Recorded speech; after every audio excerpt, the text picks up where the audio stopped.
साई बंदगी सतनाम। तो आज परमात्मा की अपार कृपा से कोल्हापुर महाराष्ट्र में मूल ज्ञान का सत्संग होने जा रहा है। बहुत बड़े भाग हैं उन जीवों के जो अपने पूरे जीवन काल में एक बार भी इस मूल ज्ञान को सुन पाते हैं। और उससे भी बड़े भाग होते हैं उन जीवों के जो इस ज्ञान को थोड़ा सा भी समझ पाते हैं। क्योंकि सुनना आसान है, आए बैठे घंटा 2 घंटा सुन के चले गए, लेकिन इसको समझना बहुत मुश्किल होता है, जल्दी नहीं समझ में आता है। इसको समझने के लिए इतना विवेक चाहिए, इतना विवेक चाहिए, आप सोच भी नहीं सकते। क्योंकि एक एक बात की, कहते हैं बात बाल की खाल निकालना, ये सत्संग ऐसा होता है। इसमें किसी देवी देवताओं के जयकारे नहीं लगते, इसमें किसी पूजा पाठ हवन यज्ञ करवाने के, अनुष्ठान करवाने की कोई महिमा नहीं गाई जाती, इसमें कोई तीर्थ मूर्त की महिमा नहीं गाई जाती, इसमें कोई नदियों के स्नान, नदियों की परिक्रमा, पहाड़ों की परिक्रमा, ये सब कुछ नहीं होता इसमें। तो इंसान को लगता है कि ये कैसा सत्संग है। आज तक तो हम जय श्री राम जय हनुमान के नारे लगाते नहीं थकते थे सत्संगों में। ये कैसा सत्संग है, एक बार भी किसी भगवान की, किसी देवी देवताओं की बात ही नहीं हुई। क्योंकि ये ऐसा ही सत्संग है, क्योंकि सत्संग होता ही ऐसा है। सत्संग होता ही ऐसा है। क्यों, नाम क्यों रखा इसका सत्संग?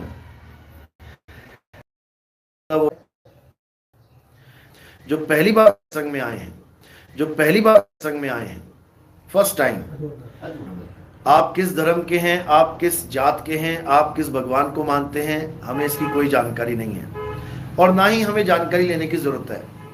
क्योंकि हमारे सत्संग का उद्देश्य केवल एक है। क्या है?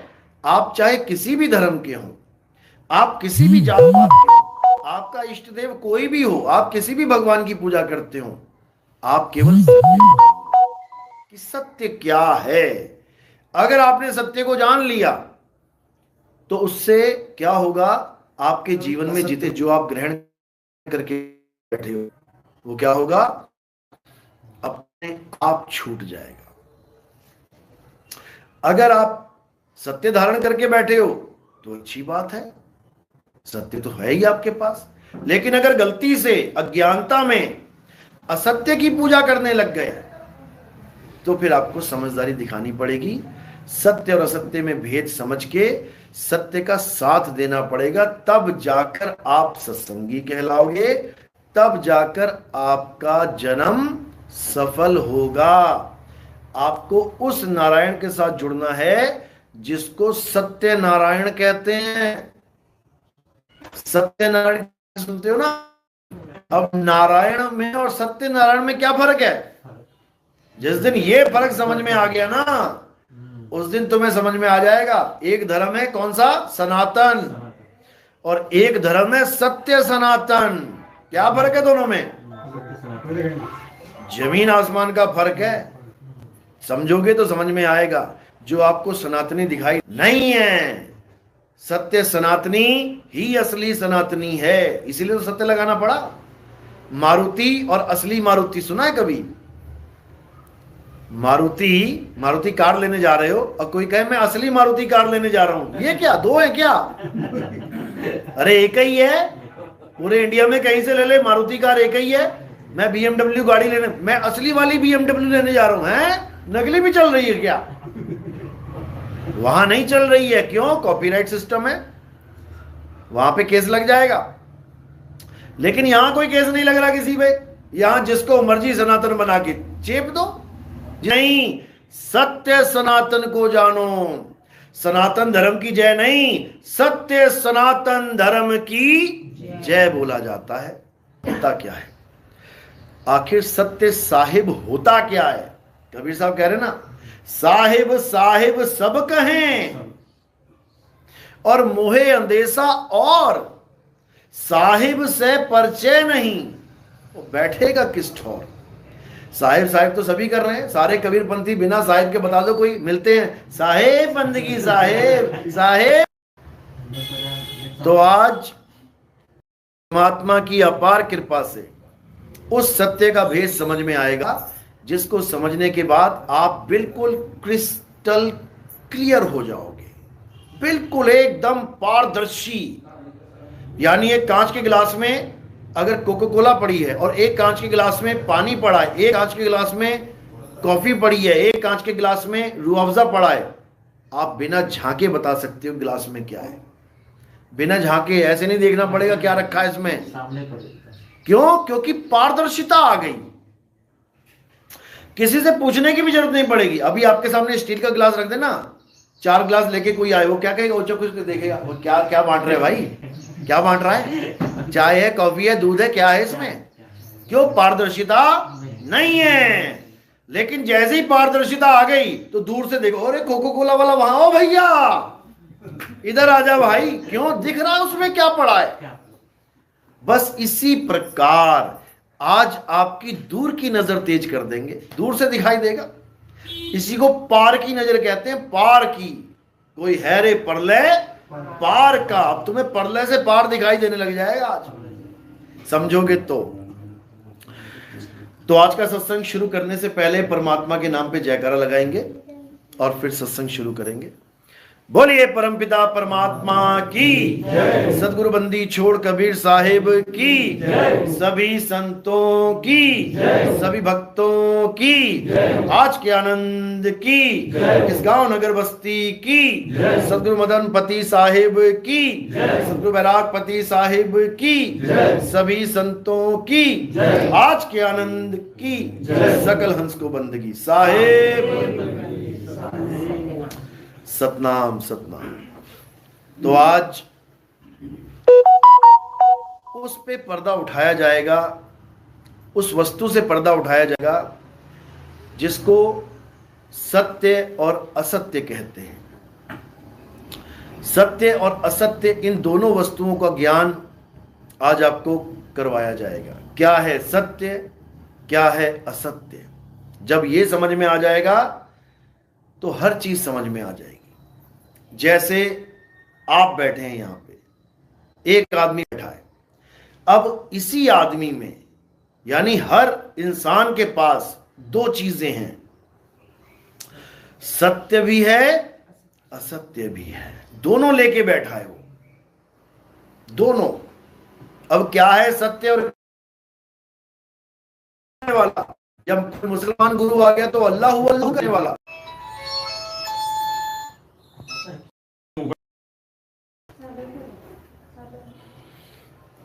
कोई बात नहीं, मैं अपने वाला स्टार्ट करता हूँ।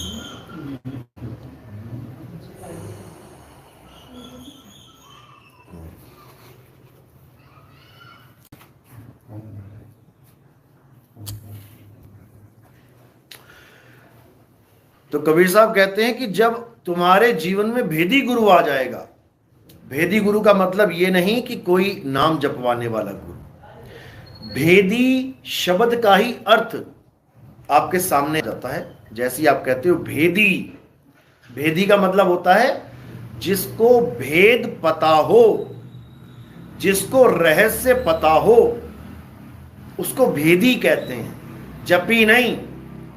जैसे मैं किसी बात का भेदी हूं, किसी ने कोई काम किया, मैं उसका भेदी हूं कि उसने ये काम किया है, तो लोग मुझसे बस ये पूछेंगे मुझे भेद बता दो, इसने किया या नहीं किया। मेरे मुंह से एक ही शब्द निकलेगा, हाँ या ना, इसके अलावा और कुछ करने की जरूरत नहीं है।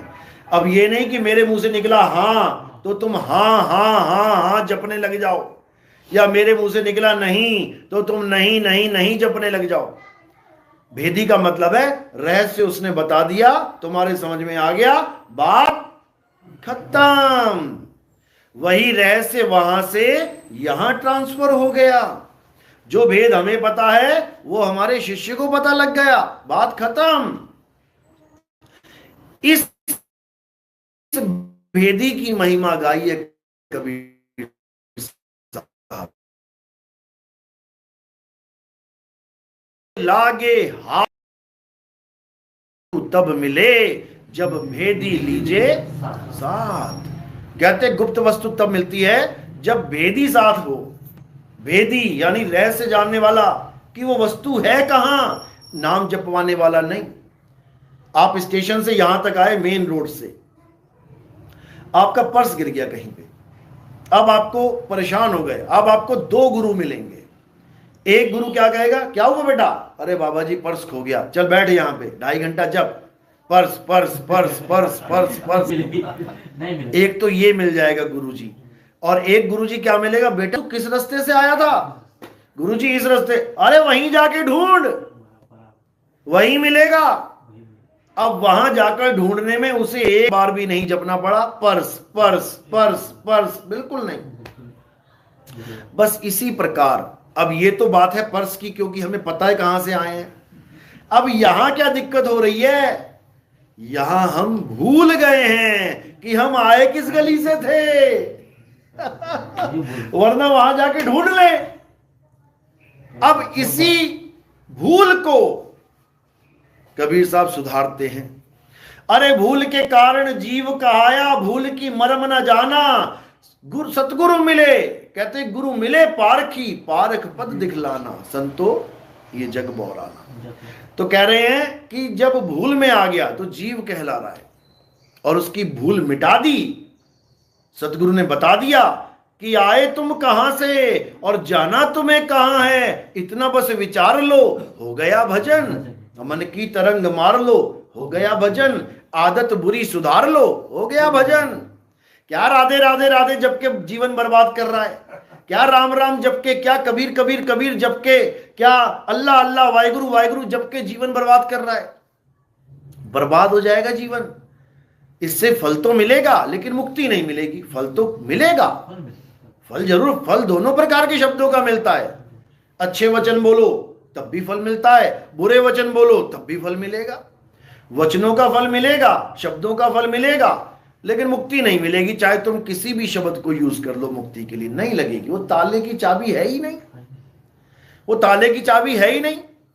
तुम्हारा मोबाइल इस चाबी से खुलता है, तुम सारी लोहे की चाबियां लगा लगा के देख लो, तुम लोहे की पीतल की कोई चाबी लगा के देख लो, मोबाइल में घुसा दो, उसके जहां चार्जर घुसता है घुमाते रहो, उसकी चाबी ही अलग है। अंगूठा लगेगा तो दरवाजा खुलेगा। तो ये भेद है।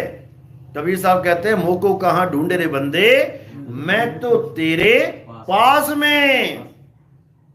अब कबीर साहब कह रहे हैं मैं तो तेरे पास में, और ये बाबा लोग क्या कह रहे हैं कबीरपंथी, कि परमात्मा तो सतलोक में बैठा है, तुम्हें हम सतलोक लेके जाएंगे।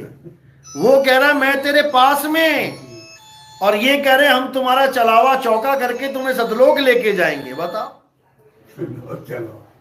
यही अज्ञानता है। अरे भक्तों का चलावा चौका कराओ समझ में आता है, या महात्माओं का चलावा चौका कर दिया इन्होंने। जो लोगों को कह रहे हैं हम तुम्हें सतलोक लेके जाएंगे, उसका चलावा कर रहे हैं, कह रहे हैं उसको भी सतलोक हम पहुंचाएंगे तब पहुंचेगा। बताओ, जो खुद ना पहुंचा वो लोगों को तसल्ली दे रहा है कि मैं तुम्हें पहुंचा दूंगा। बस यही दिक्कत है। कबीर साहब ने कभी नहीं कहा कि सतलोक जाओ, भूल जाओ इस बात को। कबीर साहब ने सतलोक की महिमा गाई है। सतलोक वो नहीं है जो तुम सोच रहे हो। सतलोक क्या है? लोक अलोक शब्द है भाई, और जिन जाना तिन संशय जाई। कबीर साहब ने जिस सतलोक की महिमा गाई है वो ये सतलोक नहीं है कि बड़े बड़े महल होंगे, सोने के पहाड़ होंगे, सोने की ऐसा होगा वैसा होगा, दूध की नदियां होंगी, शहद की नदियां होंगी। क्या करना वहां शहद चाट के यहीं चाट लो, क्या करना वहां दूध पी के यहीं ले लो, भैंस का दूध पी लो भाई। क्या करना वहां सोने के पहाड़ पे चढ़ के यहीं पे सोना मिल रहा है तुम्हें, वही ले लो। लेकिन नहीं, ये माया है और वो परमात्मा का है। बताओ, अरे सोना माया ही है, चाहे यहां पे मिले चाहे वहां पे, दूध माया ही है, पानी माया ही है, यहां मिले चाहे वहां पे। मुसलमान भाई क्या करते हैं, यहां शराब नहीं पीते, कहते वहां वाली पिएंगे, वहां वाली खुदा हमें खुद पिलाएगा अपने हाथों से। बताओ, अरे शराब शराब है। ये केवल एक जैसे बच्चों को समझाने के लिए, उनकी बुरी आदत छुड़ाने के लिए एक क्या बोलोगे उसको, एक तसल्ली दी जाती है। जैसे कोई बच्चा मेले में गया और क्या कह रहा है, मम्मी मुझे ये चाहिए। अरे बेटा घर चल, तुझे इससे भी बड़ी चीज दूंगी, तू घर चल, तुझे इससे भी बड़ी कार दूंगी। बच्चा कहता है सच में मम्मी? हाँ चलो। उस कार से पीछा छुड़ाने के लिए बोला गया था। इसी प्रकार कुरान में बोला गया तुम यहां शराब मत पीना, तुम्हें वहां पिलाएंगे। यहां तुम गलत संगत मत करना औरतों की, वहां तुम्हें हूरे दिलाएंगे। कितनी हूरे बताते हैं? वो 72 हूरे ना दिमाग से जा रही है इनके। ये सोच रहे वहां 72 हूरे ही मिलेंगी हमें। ये उनको केवल समझाने के लिए कि तुम गलत चक्करों में मत पड़ो। अरे वहां 72 हूरे इंतजार कर रही हैं तुम्हारी। इस मिट्टी की औरत के चक्कर में तुम वहां हूरों को छोड़ दोगे। ये एक समझाने का तरीका होता है संतों का। इसका मतलब ये नहीं 72 हूरे वहां इंतजार कर। तुम एक आदमी 72 हूरों में दब के मर जाओगे, तुम 72 तुम्हारे ऊपर आ गई तो बताओ। ये समझाने का तरीका मात्र है, लेकिन लोगों को समझ में नहीं आ रहा। ये संतों का एक तरीका है ताकि तुम सही रास्ते पे चल पाओ। हिंदू धर्म में यही अप्सराएं बोला गया है। अप्सराओं को क्यों नचाया गया पता है? क्योंकि यहां नाचने वाली औरतों के पीछे पड़े रहते थे सारे। कोठों पे जाते थे, लड़कियां नाचती थी, उसको बड़ा मजा आता था। तो क्या किया गया? अरे स्वर्ग चल, वहां मेनका रंबा नाच रही है तेरे लिए। ये क्या है? तो उन लोगों का दिमाग कोठों से हट गया है। अरे प्रभु के पास जाएंगे, वो बढ़िया वाली मिलेगी। ये क्या है? ये तरीका है छुड़ाने का, लेकिन नहीं समझ में आ रहा किसी को। 72 हूरों का मजाक उड़ा रहे हैं हिंदू। अपनी अप्सराएं नहीं दिखाई दे रही हैं कि वो भी तो नचनियां नाच रही हैं वहां पे। उनका क्या करोगे? वो नहीं दिखाई देगा। तो ये केवल एक तरीका है संतों का। इसी प्रकार कबीर साहब ने भी ये बोला कि ये तो नकली लोक है। अरे सतलोक चलो, जहां पर कभी जरा मरण नहीं होगा। बताओ, जो कबीरपंथी ये कह रहे हैं वहां जरा मरण नहीं होगा, वही कबीर साहब की बूढ़ी वाली फोटो लेके कह रहे हैं वहां ये मिलेंगे आपको बूढ़े बाबा। बताओ, दाढ़ी बूढ़ी बाल बूढ़े फोटो दिखा दिखा के कह रहे हैं कि ये मिलेंगे आपको वहां। देखो वो फोटो देख के कोई कह सकता है ये जवान की फोटो है?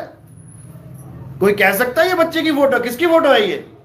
जिसको कबीर साहब के बारे में नहीं पता वो क्या कहेगा? Hey this is a old man, ये बूढ़ा आदमी है। कौन है ये? अंग्रेज पूछेगा ये कौन है, ये बूढ़ा आदमी कौन है? तो बूढ़ा हो गया ना, फिर जरा कहां रह गई? जरा मरण वाला चक्कर कहां झूठा पड़ गया? तो ये बिल्कुल असत्य है। सत्य क्या है इसको समझना है। गीता में बोला जाता है अध्याय 2 16वां श्लोक पढ़ो। गीता पढ़ने के लिए कि माथा टेकने के लिए? तुम्हारे बच्चों की किताबें पढ़ने के लिए हैं कि माथा टेकने के लिए हैं? बच्चा लाए किताब, माथा टेके बैग में रख ले, सुबह उठे माथा टेक के फिर बैग में रख ले, शाम को फिर माथा टेक के बैग में रख ले। लोगों ने ये हाल कर दिया गीता का। बस माथा टेकने, क्यों कृष्ण जी की फोटो है ना उसके ऊपर, वो माथा टेकने तक ही सीमित कर दी है, उसको पढ़ते नहीं है। अध्याय 2 16वां श्लोक क्या कहता है? हे अर्जुन, तत्वदर्शी संतों ने 2 प्रकार के तत्वों की महिमा गाई है, एक असत्य और एक सत्य। यही है 2 प्रकार के तत्व, और पूरे संसार में ढूंढोगे तो यही मिलेगा, इसके अलावा और कुछ नहीं है। यानी असत्य और सत्य के अलावा इस संसार में कुछ नहीं है। और इस संसार में 2 प्रकार के तत्व हैं, तो 2 प्रकार के ही तत्वों के पुजारी हैं। एक असत्य के पुजारी और एक सत्य के पुजारी। तीसरी पार्टी नहीं है कोई भी। असत्य के पुजारी कौन है? जो उन तत्वों की पूजा करते हैं जो बनता और बिगड़ जाता है, जो पैदा होता है और मर जाता है, जो पल पल बदलता रहता है, वो असत्य है। और असत्य की पूजा करने वाला कभी सत्य का पुजारी नहीं कहलाता। जो पूजा ही झूठ की कर रहा है उसको तुम सच्चा पुजारी कैसे कह दोगे? तो अब असत्य है क्या? जो बने और बिगड़े, जो पैदा हो और नाश हो जाए। यानी ये शरीर पैदा हुआ ना, एक दिन इसका नाश हो जाएगा, मिट्टी में मिल जाएगा। बना ना, एक दिन बिगड़ेगा। तो शरीर असत्य तत्व है। किसका शरीर असत्य है? मेरा, सबका। सबका असत्य है। कृष्ण जी का शरीर कैसे नाश हुआ? तीर लग के। राम जी का शरीर कैसे खत्म हुआ? पानी में डूब के, जल समाधि लेके। सारे संतों का शरीर कैसे खत्म हो रहा है? देख लो जाके, सबका खत्म हो रहा है। क्यों? सबका शरीर पैदा हुआ इसलिए। जो पैदा हो गया उसका नाश पक्का है। तो जो पैदा होने वाले और नाश होने वाले की पूजा करे वो असत्य का पुजारी है। अब ये थर्मामीटर आपको दे दिया गया है, दे रहा है हर धर्म में। सब छुड़वा दे। और किससे जुड़वा दे? आत्म तत्व से जुड़वा दे। जिसने अपनी आत्मा का ज्ञान प्राप्त कर लिया है वही तत्वदर्शी तुम्हें तुम्हारी आत्मा का ज्ञान दे सकता है। समझ लो, तुम्हें अंग्रेजी पढ़नी है, तुम अंग्रेजी सीखना चाहते हो तो तुम यूपी के किसी गांव में जाके किसी अनपढ़ आदमी से अंग्रेजी सीख लोगे क्या? अरे जिसे खुद ना आती हो तुम्हें क्या सुनाएगा? वो हमार तो हार करेगा वो। अगर तुम्हें गणित सीखना है तो तुम आर्ट्स के टीचर से सीखोगे जाके क्या? वो तुम्हें आर्ट्स ही सिखाएगा। इसी प्रकार तत्वदर्शी संत कौन है? जो सत्य तत्व का बोध कर चुका है। केवल वही तुम्हें तुम्हारे सत्य का बोध करा सकता है, क्योंकि सत्य सबके पास है। सबके शरीर सबके पास है ना, बिना शरीर के तो नहीं घूम रहा कोई। आत्मा भी सबके पास है, बिना आत्मा के तो नहीं टहल रहा कोई। आंखें ऊपर को चढ़ी हुई हैं और जा रहा है भूत की तरह। वो दिखा देते जो मर जाता है उसकी आंखें ऊपर चढ़ जाती हैं। भूत, बताओ, भूत भी चल रहा है और जो मरी गया वो कैसे चल रहा है? वो जिंदा है, इसका मतलब। तो जो आत्मा है वो सबके पास है, लेकिन उस आत्मा का ज्ञान नहीं है। बस इतना सा काम है। जो चीज तुम्हारे पास ऑलरेडी है, भीखा भूखा कोई नहीं, सबकी गठड़ी लाल। सबके पास लाल हीरे पन्ने जवाहरात पड़े हुए हैं, एक भी खाली नहीं है, एक भी भिखारी नहीं है। कमी क्या है? गांठ खोल देखा नहीं, ताते भय कंगाल। बस तुम्हें ऐसा गुरु नहीं मिल गया जिसने तुम्हारा शरीर और आत्मा का भेद तुमको समझा दिया। इसलिए धक्के खा रहे हो, इसलिए दूसरों के नाम जप रहे हो, इसलिए दूसरों की पूजा कर रहे हो। समझो, पूजा किसकी करनी है? केवल गुरु की पूजा अलाउड है हमारे यहां। हमारे पंथ में आने के बाद भी आपको पूजा करनी होती है किसकी? केवल गुरु की। साहिब कह रहे ना, गुरु को कीजिए दंडवत और कोटि कोटि प्रणाम, कीट न जाने भृंग को गुरु कर ले आप समान। हमारे पंथ में केवल और केवल गुरु की पूजा होती है। इसका मतलब ये मत समझना कि ये शरीर की पूजा चल रही है। ये सामने कौन बैठा है? गुरु जी हैं क्या? ये तुम्हें लग रहा है गुरु जी हैं, तुम्हें लग रहा है। ये गुरु जी नहीं है। ये कौन है? ये 5 तत्वों का पुतला है। ये आकाश है, वायु है, अग्नि है, धरती है, जल है। ये 5 तत्व का पुतला अगर तुम गुरु मान बैठे इसको, तो ये 5 तत्व का पुतला कहां चला जाएगा? 5 तत्वों में लीन हो जाएगा। फिर भागते रहना, अरे मेरा गुरु कहां चला गया? अरे गुरु तो पानी में लीन हो गया, गुरु तो वायु में लीन हो गया, अरे गुरु तो हवा में लीन हो गया, आकाश में चला गया। समझो, तो कह रहे हैं पानी में पानी मिला और मिला पौन में पौन। और मैं तो से पूछूं पंडिता, इनमें मरा कौन? कई लोग कहते हैं हमारे गुरुजी मर गए नितिन दास जी, हम दूसरा गुरु बनाना चाहते हैं। मैं कहता हूं जिस दिन मैं मर जाऊंगा फिर तीसरा ढूंढेगा, फिर तीसरा ढूंढेगा। अरे गुरु मरता नहीं है कभी, गुरु ज्ञान है, गुरु आत्म तत्व है, मर कैसे जाएगा? हां, तुमने शरीर को गुरु मान लिया, पक्का मरेगा, पक्का मरेगा। पता नहीं चलते चलते गिर जाए अभी, फिर 4 लोग लेके जाएंगे कंधे पे, कौन मर गया? गुरुजी मर गए। अब गुरुजी मर गए तो चेला बचेगा कैसे? क्योंकि गुरु ही चेले को बचाता है अंत समय में। समझ लो, इसलिए इस काया को गुरु मत मान लेना। इस काया को जो चला रहा है वो गुरु है, समझ लो। एक हीरो की कार आई, हीरो की कार आई, एकदम रुकी, सारे पीछे भागे कार के। अब हीरो ने क्या किया, चलती हुई कार में से छलांग मार के साइड खड़ा हो गया। अब वो कार चल रही है, सब कार के पीछे भाग रहे हैं, लेकिन एक ने देख लिया, अरे वो कार में नहीं है, वो वहां है, वो अकेला उसकी तरफ भागेगा। उसको कार से मतलब ही कोई नहीं है। उसको पता है कि गुरुजी यानी कि वो हीरो कार नहीं है, वो कार चलाने वाला है, ड्राइवर कह लो उसको। जिस वक्त कार ड्राइव कर रहा है ड्राइवर ही है। तो कार और कार का ड्राइवर दोनों अलग अलग हैं। इसी प्रकार ये काया और गुरु यानी आत्मा अलग अलग हैं। तो हमने क्या करना है, हमने काया क्योंकि काया से ज्ञान दिया जा रहा है, ज्ञान किसका है, आत्मा का, और दे कौन रहा है, अभी इस काया के द्वारा, गले के द्वारा ज्ञान दिया जा रहा है। तो इसलिए ये जो माला है ना, ये किसके गले में पड़ी है, ये काया के गले में पड़ी है।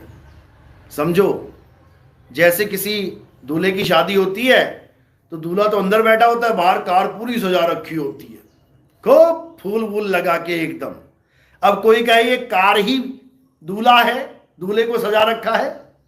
ये दूल्हा नहीं है भैया, ये कार है, कार पे मालाएं पड़ी हुई हैं। इसी प्रकार ये जो शरीर है ये मेरी गाड़ी है, ये कुछ दिन चलाऊंगा इसको छोड़ के निकल लेंगे। इसी प्रकार तुम्हें यह जानना पड़ेगा कि तुम क्या हो। अगर तुम अपने आप को शरीर मान बैठे हो तो तुम दिन गिनो, बस तुम्हारा अंत समय आने वाला है। और अगर तुम अपने आप को आत्मा जान लो तो फिर कितने दिन गिनने पड़ेंगे, फिर गिनतियां खत्म हो जाएंगी, फिर युग खत्म हो जाएंगे, कल्पों खत्म हो जाएंगे, सब कुछ खत्म हो जाएगा, लेकिन तुम खत्म होने वाले नहीं हो, क्योंकि तुम आत्मा ही हो गए। इसी आत्म तत्व की महिमा कृष्ण जी समझा रहे हैं, लेकिन कोई समझ ही नहीं पा रहा है। क्या कह रहे हैं, हे अर्जुन, तुम और हम ये शरीर नहीं है। गलती से भी अपने आप को शरीर मत मान लेना।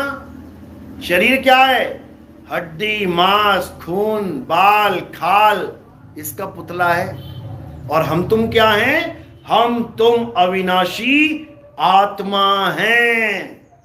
हम अविनाशी हैं। ये शरीर तो हमारे कपड़े हैं।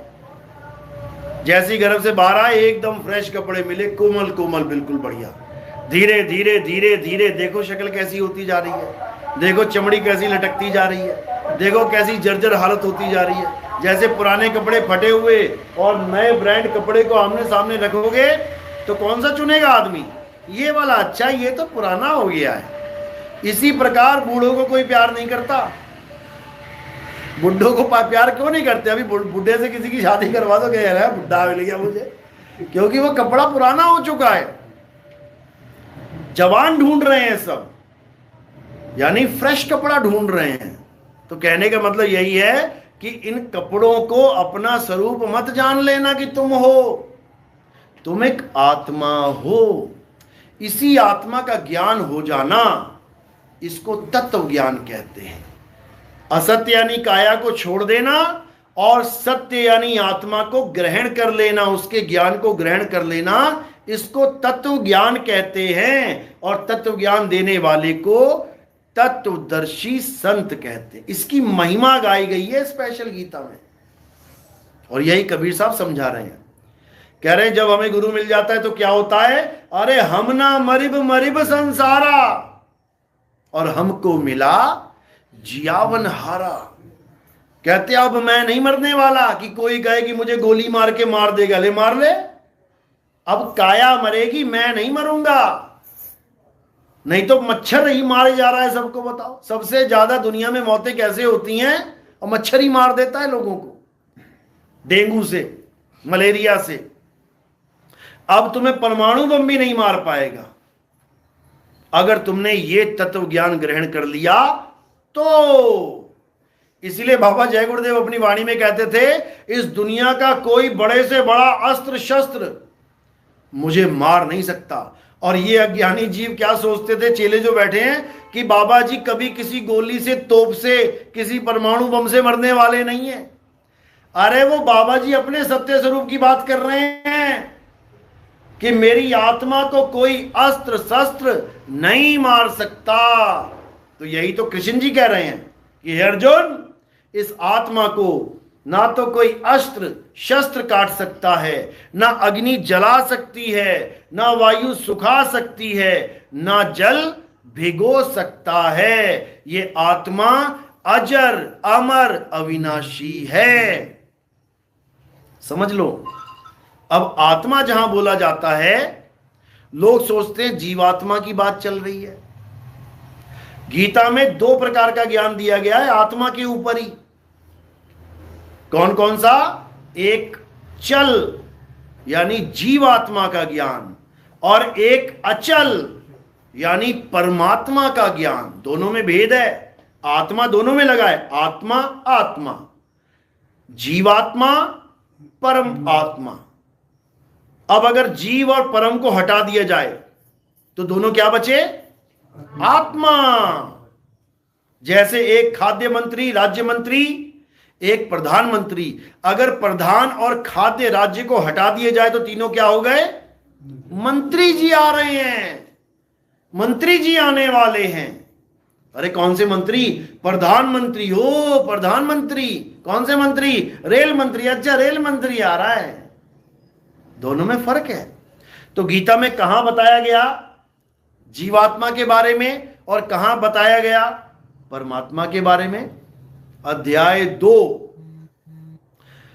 24वां श्लोक, यहां पर अचल आत्मा का जिक्र किया गया। हे अर्जुन, ये आत्मा अछेद्य है, अशोष्य है, अदाह है। ये आत्मा अचल है, ये हिलती नहीं है। अचल यानी सदा सदा रुका रहने वाला। वो अचल आत्मा ही सत्य सनातन है। एक तो हो गया अचल आत्मा जो सत्य सनातन है, और एक है चल आत्मा। देख चल, कभी यहां चल कभी वहां चल, 84 में चल, कभी यहां कभी वहां भटक रही है। वो कौन है? जीवात्मा। उसके बारे में क्या बोला गया? हे अर्जुन, ये जीवात्मा इन शरीरों को धारण करता है और उसके बाद इसको छोड़ के फिर किसी मां के गर्भ में चला जाता है। ये आना जाना, ये जन्म मरण का चक्कर सदा चलता रहता है, जब तक वो अपने आप को शुद्ध आत्मा के रूप में नहीं जान ले। शुद्ध आत्मा यानी अचल आत्मा, परम आत्मा, सत्य सनातन स्वरूप। जब तक वो अपने आप को अचल अवस्था में नहीं प्राप्त कर ले, तब तक इनका जन्म और मरण चलता ही रहेगा। तो जो जन्म मरण में आ रही है वो कौन है? जीवात्मा। और जो अचल है, आती जाती नहीं। कबीर साहब कह रहे हैं ना, आवे न जावे, जन्मे नहीं मरे, सो निज पीव हमारा हो। कह रहे वो मेरा पीव है, वो आता जाता नहीं है। और जो यहां आ रहा है जा रहा है वो कौन है? वो जीव है, वो बंधन में है। पीव बंधन में नहीं है। लोग कहते हैं आत्मा शरीर छोड़ के चली गई। आत्मा आती जाती नहीं है। कौन छोड़ गया? जीव। वही बंधन में है। अरे बहुबंधन में बांधिया एक बेचारा जीव, और केवल छूटे आपने जो ना छुड़ाए पीव। बताओ कितना क्लियर है। और ये जीववादी जितने भी कबीरपंथी बैठे हैं, जो जीव को ही परमात्मा बताई जा रहे हैं, जीव ही परमात्मा है। बताओ, सुअर बन के गंध खा रहा है जीव, गधा बन के ढहचू ढहचू कर रहा है जीव, बैल बन के पीठ पे कोड़े खा रहा है, हल जोत रहा है जीव। इसको परमात्मा बता रहे हैं ये लोग। बताओ कहां इन लोग का बुद्धि का लेवल चला गया है। अभी एक कल आया था बाबा हमारे सत्संग में फलटन में, वो जिंदा राम वाला, हाजिर नाजिर जिंदा राम, वो जिंदा राम करने लग गया। हाँ सब जिंदा राम है, सब जिंदा राम है, सब जिंदा राम है। अरे मैंने कहा सब जिंदा राम है, तुम्हें सत्संग करने की क्या जरूरत है? वो जिंदा राम खुद ही कर देगा सत्संग। जिंदा राम को भी बताना पड़ता है। जिंदा राम मतलब जीव। ये जीव की वजह से तो जीवन मिला हुआ है। आपका शरीर जिंदा क्यों है? क्योंकि जीव बैठा है, जिंदा है वो। यानी जीव को ही सर्वे सर्वा बताई जा रहा है, सर्वे सर्वा बता रहा है। पीव का कोई ज्ञान नहीं है, जीव को ही बताई जा रहा है। इतना बुरा हाल है। तो मैंने बोल दिया, मैंने कहा 4 जिंदा राम मैं लेके आता हूं, पाल के दिखा दे तू। सुअर लाता हूं पकड़ के जिंदा राम, 4 जीव लेके आता हूं, सुअर लेके आता हूं, उसको जिंदा राम परमात्मा मान के पाल के देख जरा, तब तुझे पता लगे। फिर चुप हो गया एकदम। अभी जिंदा राम आ जाए अगर सांप बन के, वो इसकी महिमा गा रहा था कि सब जिंदा राम है। कोई आदमी बन के आ गया, कोई औरत बन के आ गया, कोई जानवर बन के आ गया, कोई पेड़ पौधे बन के आ गया, सभी जिंदा राम है। अरे सभी जीव हैं। कोई आदमी बन के आ गया, कोई पेड़ पौधे बन के आ गया, कोई कुत्ता बिल्ली हाथी घोड़ा बन के आ गया। ये परमात्मा थोड़ी नहीं आ गया बन के कि परमात्मा बन के आ गया सुअर। ये जीव हैं, ये बंधन में है। बहुबंधन में बांधे एक बेचारा जीव, और केवल छूटे आपने जो न छुड़ाए पीव। अरे तो पीव कौन है फिर? ये तो हम लोग समझ में आ रहा है, हम लोग को, उनको कहां समझ में आ रही है बात। गरीबदास जी महाराज ने कहा, कोटि तो ब्रह्मा भय कोटि भय ईश, और साहिब तेरी बंदगी से जीव होए जगदीश। ये क्यों नहीं समझ में आ रहा है इनके?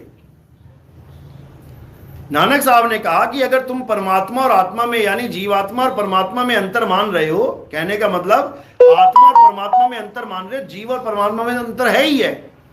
जीव और परमात्मा में तो अंतर है ही, तभी तो वो जीव और वो परमात्मा है। लेकिन अगर कोई आत्मा परमात्मा में अंतर मानने लग जाए तो उसके लिए क्या वाणी बोली? आत्मा परमात्मा एको करे, अंतर की दुविधा अंतर मरे।